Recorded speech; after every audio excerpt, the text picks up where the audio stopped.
Tapi belakangan ini aku beranikan diri untuk berbicara, untuk ngomong karena sudah di titik yang mentok gitu. Jadi kalau dibilang aku rela dengan ini yang Tuhan berikan, aku rela. Tapi dibilang aku ikhlas, aku belum ikhlas. Rumah tanggaku yang harus berantakan ketiga kalinya. Dan saya meminta kepada Allah untuk petunjuk, saya sholat istikharah, diberikan petunjuk bahwa saya ini harus bercerai dan semuanya dilancarkan. Yang dilancarkan yang bercerainya gitu. Belajar berprasangka baik kepada Allah.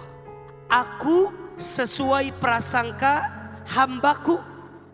Jadi apa yang hambaku sangkakan terhadapku, terhadap takdirku, terhadap ketentuanku, maka itu jugalah yang aku hadirkan kepada hambaku.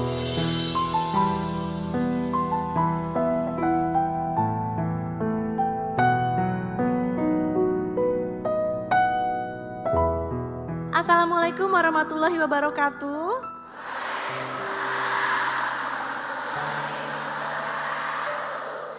Kajian hati, kenapa hatimu? Antara relaku dan sakit hatiku. Pak Ustadz, kalau gitu bunda-bunda semua udah pada gak sabar mendengarkan kajian dari Pak Ustadz. Mari kita saksikan, ini dia kajian Pak Ustadz, silahkan. Baik, Assalamualaikum warahmatullahi wabarakatuh.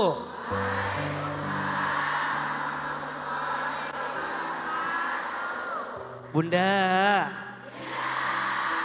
angkat tangannya, katakan saya, siapa yang pernah sakit hati dalam hidupnya? Bunda sayang, semua orang dalam hidup pasti pernah ngalamin fase disakiti atau tersakiti, betul? Ada yang mungkin pernah sakit hati karena kejadian di masa lalunya, ada?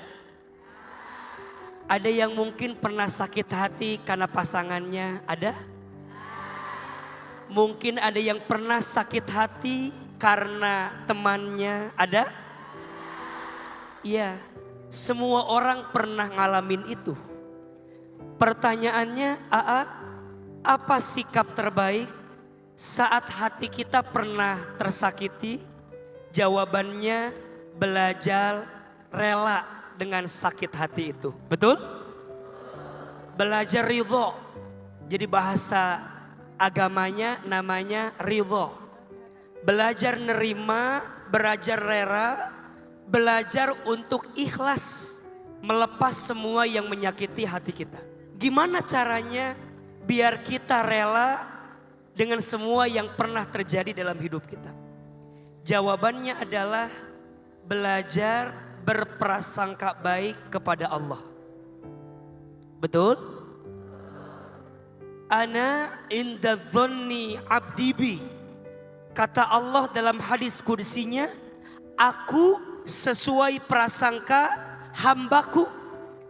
Jadi apa yang hambaku sangkakan terhadapku, terhadap takdirku, terhadap ketentuanku, maka itu jugalah yang aku hadirkan kepada hambaku. Maka nanti bunda catat baik-baik ya. Ada 3 ayat yang bisa menguatkan bunda agar belajar rela, belajar ridho dengan semua takdir Allah. 1 ayatnya surat Al-Baqarah ayat 216. Isinya kira-kira begini. Boleh jadi kamu membenci sesuatu, padahal itu baik bagimu. Dan boleh jadi kamu menyukai sesuatu, padahal itu buruk bagimu. Wallahu ya'lamu wa antum la ta'lamun. Allah maha tahu sedangkan kamu tidak tahu. Bunda mengatakan, misal mohon izin ya, ada di antara bunda yang mungkin punya rumah tangga tapi harus berpisah misalnya. Diuji rumah tangganya karena satu dan lain hal misalnya. Bunda mungkin bilang ini takdir gak baik. Tapi boleh jadi Allah menyiapkan kebaikan di balik perpisahan yang sedang bunda rasakan. Betul? Maka jangan pernah suuzon. Jangan pernah bilang Allah gak baik dengan semua yang terjadi. Karena boleh jadi Allah menyiapkan kebaikan. Setuju? Yang kedua, surat Al-Baqarah ayat 286. Isinya, la yukallifullahu nafsan illa wus'aha. Allah tidak mungkin membebankan seseorang melebihi dari batas kemampuannya. Jadi kalau ada di antara bunda yang bertanya, Aa, kenapa aku diuji seberat ini? Maka Aa jawab ya, karena bunda sekuat itu. Kenapa ya A? Aku diuji sama orang tuaku. Belum selesai orang tuaku diuji sama pasanganku. Belum selesai pasanganku diuji sama keluarga besarku. Diuji sama temanku. Ujian terus. Kenapa ya A? Karena Allah tahu hati dan tubuhmu kuat untuk mendapatkan ujian itu. Betul? Dan yang ketiga ayatnya surat Al-Insyirah ayat 5 dan 6. Surat apa? Al-Insyirah ayat 5 dan 6. Fa inna ma'al usri yusra. Inna ma'al usri yusra. Sesungguhnya bersama kesulitan ada apa? Ada kemudahan. Percayalah, setelah badai menghadang, mungkin akan ada pelangi yang datang dari semua yang pernah menyakitkan hati kita. Betul? Masya Allah, untuk bunda-bunda sekalian, mudah-mudahan semuanya di sini dapat pencerahan dari Pak Ustadz ya. Mudah-mudahan, amin. Bunda, pasti udah pada gak sabar pengen tanya-tanya sama Pak Ustadz ya. Udah gak sabar pengen curhat sama Pak Ustadz?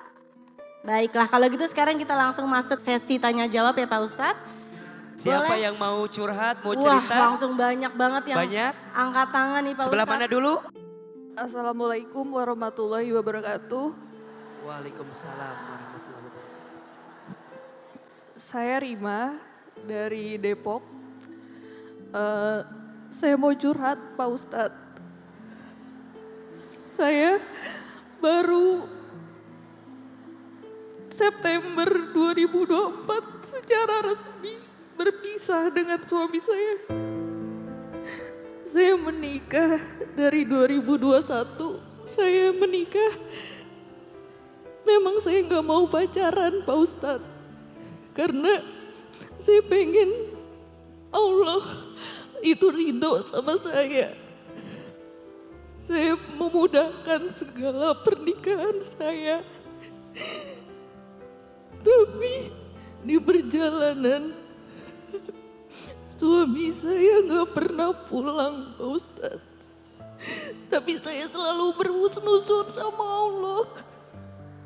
Saya pikir memang benar-benar bekerja. Tapi saya mendapatkan hal yang Masya Allah. Saya mendapatkan suami saya ternyata sama perempuan lain di luar sana. Tapi saya tetap memaafkan suami saya Pak Ustadz. Karena nikah itu ibadah. Nikah itu pasti banyak cobaannya. Satu kali saya coba, saya menyadarkan beliau. Tapi banyak wanita-wanita lain yang ngomong sama saya dan dia juga bilang dia akan dilamar oleh suami saya. Saya udah berusaha, saya nurutin semua permintaannya dia biar dia ada terus buat saya. Biar rumah tangga kita selalu ada. Karena saya mau nikah seumur hidup sekali Pak Ustadz. Tapi ternyata pernikahan saya, dia selalu mengucap dalak setiap saya mau mencoba untuk menyadarkan dia Pak Ustadz. Saya udah berusaha, walaupun dia yang salah, saya berusaha untuk saya yang minta maaf. Pertanyaan saya Pak Ustadz, kenapa, bagaimana saya ikhlas menjalani ini semua Pak Ustadz? Yang kedua, ternyata sebelum keputusan sah saya resmi berpisah. Agustus 2024 kemarin beliau sudah melamar perempuan lain. Bunda. Ustadz, saya sudah berpisah karena mohon maaf suami saya melakukan kesalahan, tidak bertanggung jawab dan segala macamnya. Kita cek dulu nanti ya, Bunda, memang yang namanya perpisahan itu bukan sesuatu yang mudah. Tapi izin ya, kalau boleh dikalkulasi, kira-kira gimana keadaan hati untuk bisa bertahan di tengah kondisi yang agak sulit. Kalau saya sering bilang gini ya, kalau pasangan Bunda melakukan 5 hal. 1, dia tidak bertanggung jawab. 2, dia melakukan sesuatu yang haram. 3, KDRT, membuat kekerasan baik verbal maupun non-verbal. 4, dia tidak lagi mau memberi nafkah lahir maupun batin. Dan yang kelima, dia tidak mau memperbaiki diri dalam hidupnya. Mohon maaf, jika semuanya sudah terjadi, rasanya jika ada alasan berpisah, boleh kita pilih sebagai jalan terbaik untuk menyembuhkan luka hati dari semua yang kita hadirkan. Tapi kalau dia masih bertanggung jawab, dia juga baik, masih ngasih nafkah lahir dan batin, tidak berbuat sesuatu yang diharamkan, dan dia mau memperbaiki diri, rasanya bertahan masih jadi opsi untuk bisa kita hadirkan. Walaupun pergi sulit, bertahan sakit. Walaupun, karena hidup ini harus terus berjalan. Orang lain aja salah kita maafin, betul? Masa pasangan kita salah tidak kita maafkan? Jadi saya berpesan, hadirkan rasa maaf yang besar atas semua kesalahan pasangan agar kita bisa mendapatkan kebaikan. Tapi kalau Bunda udah terlanjur, udah ketok palu, jalani hidup ke depan, ikhlas. Jangan gara-gara satu orang yang menyakitimu menghancurkan hidupmu di masa depan, betul? Hidup ini harus terus berjalan. Bunda jalani, fa inna ma'al usri yusra, inna ma'al usri yusra. Insya Allah semoga mantan suami berubah. Cukup aku yang kau sakiti, jangan ada lagi yang kau sakiti. Jangan gara-gara sakit hati kita, gara-gara orang itu, kita menutup kebaikan dari orang itu bagi orang lain. Setuju? Barima semangat, siap-siap akan ada hadiah terindah dari Allah setelah semua luka yang pernah kita dapatkan. Amin ya Rabbal Alamin. Jangan dibuat sedih seperti saya. Jangan buat orang tuanya sedih karena ngelihat anaknya diperlakukan seperti ini. Karena dia nggak pernah tahu perjuangan orang tua untuk membesarkan anaknya sampai detik ini. Dia juga nggak pernah tahu betapa banyak pengorbanan yang istrinya lakukan untuk dia dengan sekuat tenaga setulus hati. Ikut kajian ini karena sesuai sama apa tujuan saya sih Mbak, menenangkan hati. Dimana di dalam kajian ini kan mendamaikan hati, tenangkan hati, cocok untuk saya yang mencari jawaban bagaimana cara untuk menghilangkan trauma saya, bagaimana cara agar tidak mengingat lagi di mana ini pengalaman pertama saya untuk menikah. Mungkin takdir Allah akan baik untuk saya, tapi saya harus meyakini bahwa takdir Allah adalah yang terbaik.